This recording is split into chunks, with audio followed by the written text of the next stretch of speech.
Hello class 10th। देखिए आज हम करेंगे वर्कशीट नंबर 21 और चैप्टर है आपका वही अम्ल क्षारक और लवण। बच्चों ध्यान से, आपने पिछली क्लास में समझा था अम्ल क्षारक और लवण के बारे में कि कैसे वो एक्ट करते हैं और किस तरह से रिएक्शंस देते हैं। तो आज हम इम्पॉर्टेंट थिंग समझेंगे कि जलीय विलयन में अम्ल और क्षारक कैसे बिहेव करेगा। तो बच्चों सभी अम्ल जल में अभिक्रिया करके H3O+, इनको हाइड्रोनियम आयंस कहते हैं, H3O+ या H आयंस ये उत्पन्न करते हैं। अब रिएक्शन को आप देखिए कैसे होगी।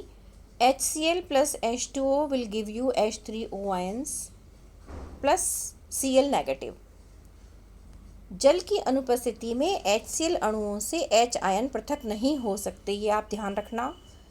बहुत इम्पॉर्टेंट बात है कि अगर जल नहीं है तो ये H आयंस पृथक नहीं होंगे, क्योंकि हाइड्रोजन आयन जो है स्वतंत्र रूप में नहीं रह सकते हैं, लेकिन ये जल के अणुओं के साथ मिलकर रह सकते हैं। ओके, तो वैसे हमें रिप्रेजेंटेशन जो करना चाहिए H आयंस का वो H3O आयंस की फॉर्म में करना चाहिए। ये इसका करेक्ट फॉर्म है। ओके बच्चों, ये देखिए बना के दिखाया है।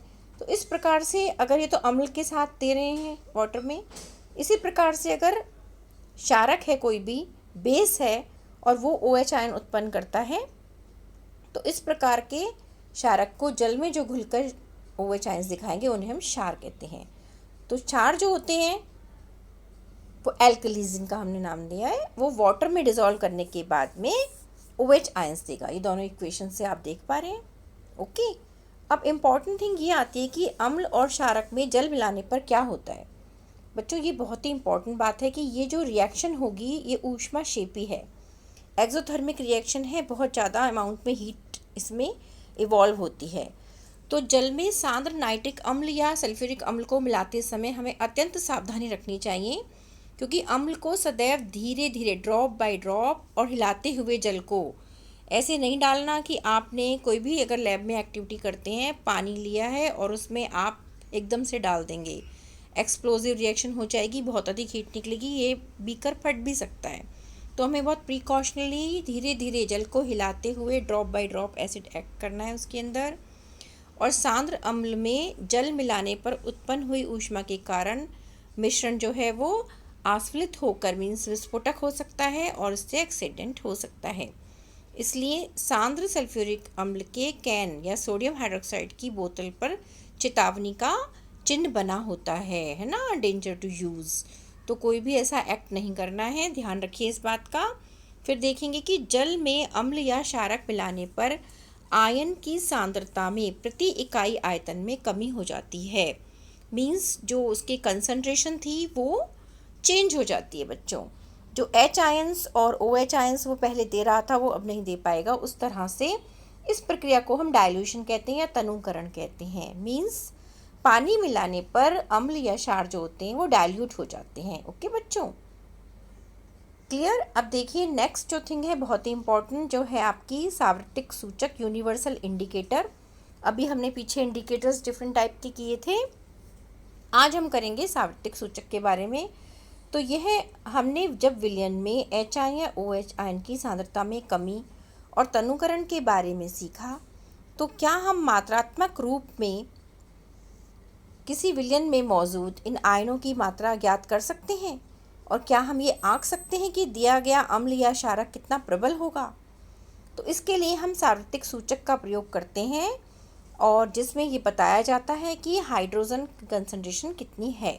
ओके, ये सार्वत्रिक सूचक जो होता है वो एक विलयन में हाइड्रोजन आयन की विभिन्न सांद्रताओं पर विभिन्न विभिन्न रंग दिखाएगा कि कलर कैसे चेंज हुआ। अगर कंसंट्रेशन ज़्यादा हो रही है H आयंस की तो कैसे कलर आएगा, और कंसंट्रेशन अगर कम हो रही है तो कैसे कलर आएगा। ओके बच्चों, डिटेल में हम इसको अगली क्लास में समझेंगे। अभी हम क्वेश्चन आंसर्स देखते हैं कि अम्ल की जल के साथ अभिक्रिया कराने पर कौन सा आयन उत्पन्न हुआ। बच्चों हमने भी ऊपर सीखा था H3O+, हाइड्रोनियम आयन जिसे हम बोलते हैं, ये आप याद रखिए।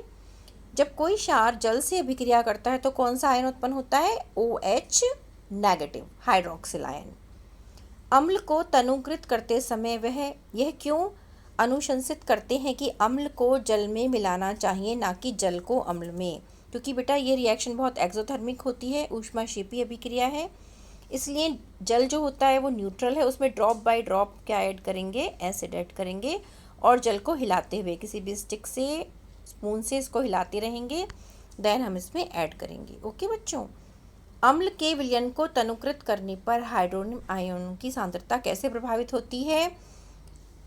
हाइड्रोनियम आयन की सांद्रता जो होती है वो कम हो जाती है अगर हम जल को तनुकृत कर, किसी भी अम्ल को जल मिलाते हैं या तनुकृत करते हैं। ओके बच्चों, यहाँ पर समझाया, आप आराम से देख के लिख सकते हैं। फिर सार्वत्रिक सूचक को परिभाषित करना है। यहाँ से आप सार्वत्रिक सूचक को परिभाषित कर देंगे कि ये कई संकेतों का मिश्रण होता है जो विलयन में हाइड्रोजन आयन की विभिन्न सांद्रताओं पर भिन्न भिन्न रंग दिखाता है। ओके, तो ये आपने एक सारे क्वेश्चंस भी डिस्कस कर लिए हैं, अच्छे से आप इसको अटेम्प्ट करिए। थैंक यू बच्चों।